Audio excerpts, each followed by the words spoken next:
Umaga na pala.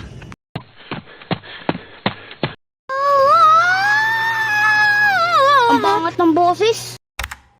Hindi ako takot sa'yo. Lalabay ako.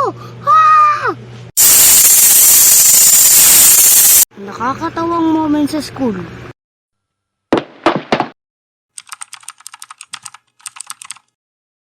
Dahil malapit na mag face to face, magkikwento ako sa inyo ng mga nakakatawa kong experience sa school. Una sa lahat, pasintabi sa mga kumakain dyan dahil ikikwento ko sa inyo yung pinakamabaho at nakakatawang experience ko sa school. Bye, ma!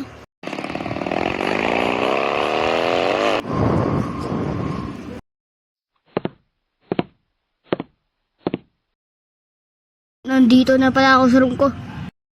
At nung nasa kalagitnaan ng klase kami, bigla na lang ako minaamoy. At yun ay ang ebak. Kung hindi ako nagkakamali, ito yung pinaggagawa namin. Grabe men, ang baho. Di ko kayang amoy. Kaya nga men, tara, check natin yung mga puwet ng mga kaklase natin. At nung pagkasabi ng ganon, inamoy talaga namin yung mga puwet ng kaklase namin eh. At last na nakakatawang moments ko sa school. Okay class! May assignment tayo ngayon. At kung sino hindi makakadala ng assignment bukas, pasosuspension ng 3 weeks. At nung pauwi na kami, nakalimutan ko na may assignment pala kami.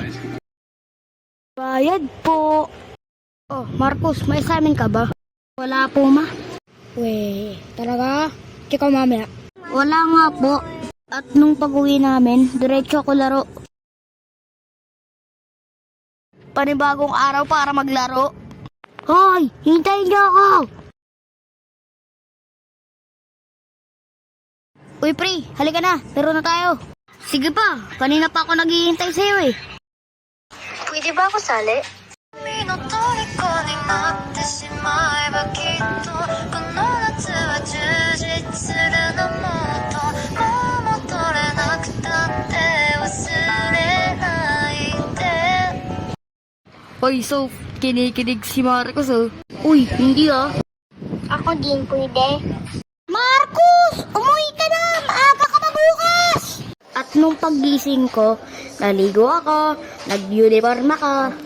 Tapos biglang chinek ng mama ko yung bag ko. Ma, ba't ko sinisik bag ko? Tinitignan ko notebook mo. Bakit? At nung nakita nyo na may assignment pala ako, talaga ako pinagalitan ng pinagalitan.